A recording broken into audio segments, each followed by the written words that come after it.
Muito bom dia, queridos amigos, amigas, irmãs e irmãos.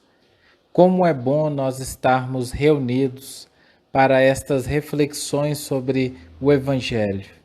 Elevemos os nossos pensamentos. Amado Mestre Jesus, agradecemos por essa oportunidade bendita de estudo, por essa oportunidade de compreensão mais aprofundada das tuas verdades.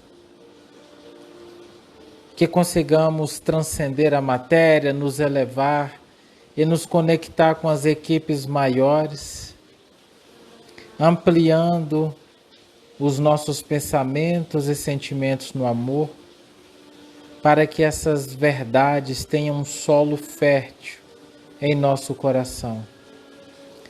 Mestre querido Jesus, rogamos o teu amparo para que todos os governantes do plano terrestre consigam sair dessa sintonia de competição e possam ser os grandes artífices a darem início a esse plano de paz e de solidariedade plena.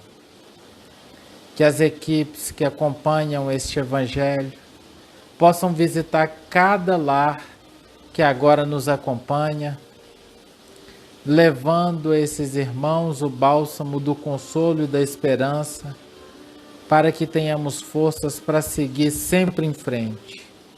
Sê conosco, Mestre querido Jesus, hoje e sempre, que assim seja. Nós continuamos trabalhando o capítulo 21 do Evangelho segundo o Espiritismo, e hoje nós vamos trabalhar o item 9. É uma mensagem do Espírito Erasto, que foi realizada em Paris no ano de 1862, intitulada de Caracteres do Verdadeiro Profeta. Logo no seu primeiro parágrafo, ele nos traz a seguinte mensagem: desconfiai dos falsos profetas. Esta recomendação é útil em qualquer tempo, mas, sobretudo, nos momentos de transição como este, onde se elabora uma transformação da humanidade, pois uma multidão de ambiciosos e provocadores pousam de reformadores e de messias. É contra esses impostores que é preciso estar atento e é dever de todo homem honesto desmascará-los. Vamos então, primeiramente, conversar um pouquinho a respeito do que seja profeta. Então, do latim, profeta é o porta-voz. No dicionário diz que ele é quem prediz por inspiração divina, ou seja, um adivinho, um vidente. No sentido bíblico, é aquele que prevê o destino do povo de acordo com suas atitudes. Portanto, ele é um indivíduo que serve de intermediário com a humanidade, em conexão com o divino ou sobrenatural. Quando o Erasto começa essa instrução, dizendo para desconfiarmos dos falsos profetas, principalmente nos tempos de hoje, significa que nós precisamos tomar cuidado porque nós estamos num período de transição. E nesse período de transição, muita coisa nova vai acontecer. E muitos ambiciosos e provocadores vão se passar por profetas posando de reformadores e de messias. Então, nós já vimos em dois estudos anteriores como são esses falsos profetas e os cuidados que nós devemos ter. Isso porque eles vão estar não apenas nas camadas religiosas, eles vão estar se dizendo de reformadores e vão dizer que tem alguma missão a fazer em benefício da humanidade em qualquer área social. tanto política, quanto econômica, quanto vamos dizer assim, intelectual, e inclusive nas áreas religiosas. São os aproveitadores que se dirão profetas. Então, ele coloca ali que é um dever todo homem honesto desmascarar esses falsos profetas. Só que eu queria fazer um parênteses aqui. Para a gente desmascarar alguém, como cristão, nós precisamos tomar um cuidado muito grande, porque muitas vezes nós vemos as pessoas desonestas sendo desmascaradas de uma forma tão agressiva e tão desonesta quanto eles próprios são, agressivos, desonestos e falsos. Então, como cristãos, nós temos o dever de desmascarar toda a ação contrária aos ensinamentos de Jesus. Só que nós temos que aprender a nos comportar como cristãos em qualquer situação, mesmo naquela em que a gente vai contestar ou desmascarar alguém que está se fazendo passar por um Messias ou pelo próprio Cristo. Não podemos, como cristãos, como espíritas, jamais esquecer de que a doutrina está em primeiro lugar, que nossa posição dentro da doutrina, melhor dizendo, o exercício do amor, a tentativa e a busca para sermos pessoas de bem é que deve estar em todas as nossas atitudes. Então, nós precisamos tomar muito cuidado, porque às vezes, para desmascarar um falso Cristo que está se fingindo de pessoa de bem, para tirar proveito próprio, por ambição, por vaidade, por qualquer outra coisa, nós nos portamos de uma forma tão antagônica aos ensinamentos que recebemos do Cristo, que nós teremos um papel tão ruim, ou às vezes até pior, que esse próprio falso profeta. Bom, como o profeta é um indivíduo que vai servir de intermediário para a humanidade, ele tem um papel que é considerado muito importante na sociedade, porque é ele que promove a mudança devido às suas mensagens e às suas ações. Então, como ele tem esse papel fundamental na sociedade, de elevar essa sociedade, tanto moralmente quanto intelectualmente, ele vai ter nesse objetivo que se destacar como sendo superior às outras pessoas, as quais ele vai elevar moralmente e intelectualmente. Então, ele vai ter que ter uma superioridade intelectual e moral.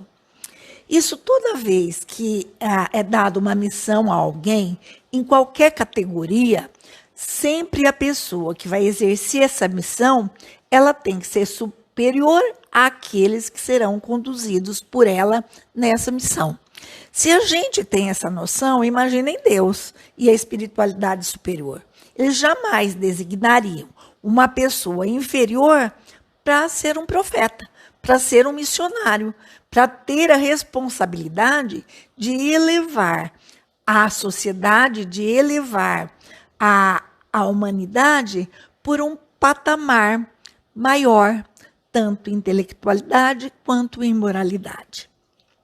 Portanto, esses espíritos que encarnam com essa missão, isso acontece também na erraticidade, em qualquer mundo, sempre aqueles que vão exercer essas missões precisam ser espíritos superiores àqueles aos quais ele vai atuar.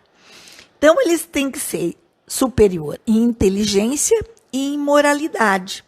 Eles são espíritos sempre muito avançados que já tiveram suas provas em outras encarnações.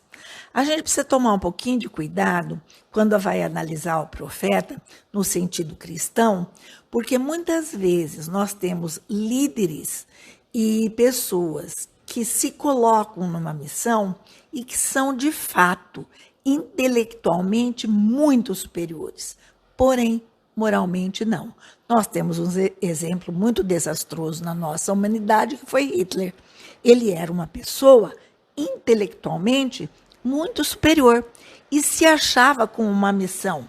Era um falso profeta de qualquer forma, mesmo que ele achasse que a missão dele era boa. Por quê? Porque nós temos que distinguir os profetas pela sua superioridade moral e intelectual. Eles têm que justificar as suas missões por essa superioridade. E como é que eles vão fazer isso? Através das suas virtudes, pelo resultado e pela influência moralizadora de suas obras. Então, notem que, às vezes, existe uma influência muito grande intelectual ou no sentido de, até às vezes, social, mas não tem no sentido moral. Normalmente, as missões sociais estão muito ligadas às missões morais, porque essas missões sociais, se tiverem acompanhada da moralidade, elas exercerão um papel cristão. Se forem missões sociais apenas pro forma, serão um desastre como instituição. Bom, então, algumas características têm que estar presentes nos verdadeiros profetas, que é a modéstia e a humildade. Tem que ser suas ferramentas, porque senão eles não vão conseguir um resultado moralizador de suas obras. Os verdadeiros profetas são aqueles espíritos que ignoram-se a si mesmos, que cumprem a sua missão, secundados pelo poder oculto que os inspira. Ou seja, nós vemos nos verdadeiros profetas, muitas vezes, eles tomarem alguma atitude e terem alguma saída, enxergarem alguma direção que não seria natural num ser humano normal. Isso porque eles vêm com essa missão completamente assistidos pela espiritualidade superior.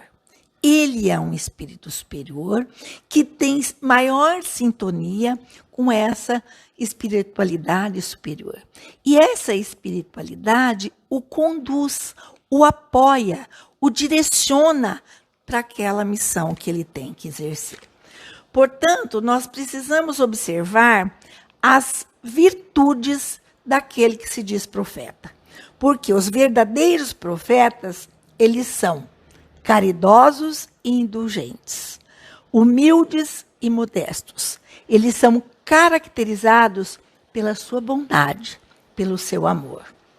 Portanto, as suas características são os valores morais de um verdadeiro cristão.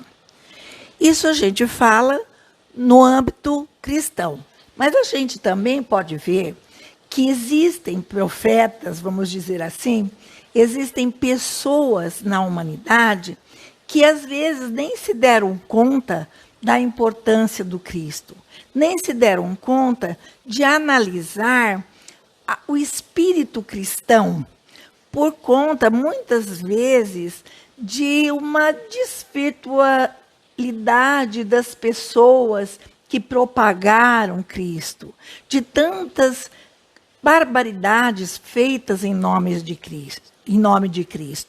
Então, essas pessoas usaram o Cristo, se dizendo profetas do Cristo, propagadores do Cristo, e agiram simplesmente por vaidade, impondo, como o faz o falso profeta, as suas opiniões através de dogmas, etc. e tal. E muitas vezes essas pessoas têm uma verdadeira ética, e essa verdadeira ética o caracteriza e faz com que ele apresente as virtudes de um cristão, que é a caridade, indulgência, humildade, modéstia, bondade e amor, embora ele ainda não se diga cristão. Nós temos alguns exemplos na humanidade que, embora não fosse cristão, por exemplo, Gandhi, ele respeitava muito a conduta do Cristo. E ele foi um grande profeta, um grande Messias na nossa humanidade.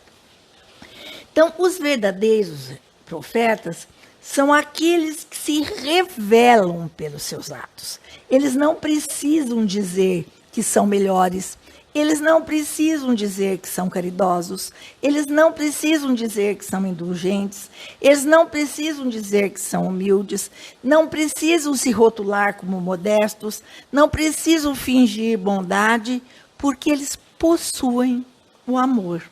E eles possuem todos esses valores morais que são necessários para um verdadeiro profeta. Em contrapartida, aqueles falsos, eles precisam se declarar como se o fossem. Porém, eles tentam impor a sua missão, a sua condição por vaidade. E sempre eles têm medo e são inclusive agressivos e às vezes temperamentais, porque eles sabem que eles estão mascarados. E em qualquer momento aquela máscara pode cair, porque os seus atos é que vão negar tudo aquilo que eles falam. Então, é através dos atos que nós vamos conhecer o verdadeiro profeta, através de suas virtudes e de suas características. Se ele não tiver essas virtudes e as características que nós observamos em Cristo, porque ele é o nosso modelo, eles não serão nem Messias, nem profetas e nem cristãos. Então, nós precisamos, no nosso tempo, observar a atitude e observar o que Jesus faria.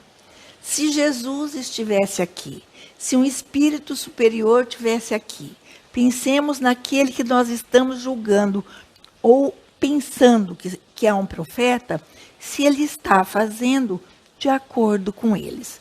É óbvio que os profetas que aqui estão não são perfeitos como Cristo. Então, eles também serão pessoas que estarão lutando para a sua evolução espiritual. Porém, eles terão um nível muito maior que o nosso e sempre condizente com Cristo. E quando eles como eles são superiores, eles já compreenderam que aquele vício que eles têm, que necessita ser transformado em virtude, precisam ocupar um lugar importante na sua encarnação ou na sua espiritualização. Ele precisa fazer com que o seu foco seja no empenho para que ele adquira, para que ele incorpore aquela virtude que lhe é necessária. Então, nós temos muitos exemplos. Chico Xavier, Madre Teresa e muitos outros que, como eu citei, Gandhi e todos aqueles bons espíritos que aqui tiveram, mesmo com suas deficiências, mesmo com as suas, vamos dizer assim, as suas necessidades de trabalhar para a sua melhora. Eu vi no livro de Chico Xavier, ditado por Emmanuel, na Palavras de Vida Eterna, um capítulo que ele diz, Amigos de Jesus. E lendo isso, para mim, veio como se o profeta fosse o verdadeiro amigo de Jesus. Porque ele diz assim, que os amigos reais de Cristo existem no seio de todas as crenças e filosofias. Não se distinguem apenas por legendas exteriores, mas, acima de tudo, porque se associam ao Cristo. Eles se associam ao Cristo de fato, sem restrição. Eles se associam ao Cristo em espírito de verdade, estendendo-lhe as lições, ou seja, propagando as lições do Cristo e praticando os ensinamentos do Cristo. Então eu vejo que esse real amigo de Cristo, na verdade, é o profeta. Mas nós também podemos ser amigos de Cristo. E tenho certeza que Cristo nos considera como tal. Por quê? Porque nós estamos em busca de sermos esse amigo verdadeiro de Cristo. Queridos amigos, sejamos então amigos do Cristo. Nós podemos exercer a fraternidade entre nós todos. Somos verdadeiros amigos, somos amigos em Cristo, somos amigos na humanidade, somos amigos, aqueles que seguem e querem o bem do outro, que seguem nesse rumo de fraternidade. Hoje e sempre nós temos que olhar para os ensinamentos de Jesus. E nesta casa bendita, sob a orientação do nosso amado irmão Gabriel, amigo de Jesus, Espírito que nos guia, profeta nosso, nosso Messias, que nos orienta e nos eleva moralmente e intelectualmente. Esse bendito irmão é o nosso Messias próximo, é aquele que está ao nosso lado diuturnamente, servindo de intermediário entre nós e Deus, entre nós e Jesus, entre nós e aqueles espíritos que estão num patamar tão elevado que muitas vezes nós não conseguimos alcançar. Que enquanto nós evoluímos espiritualmente, a fim de que podemos um dia compreender a imensidão de Deus, a sua infinitude, o seu infinito amor, as suas bênçãos, que nós possamos, Senhor, ao menos compreender aquele irmão que está ao nosso lado.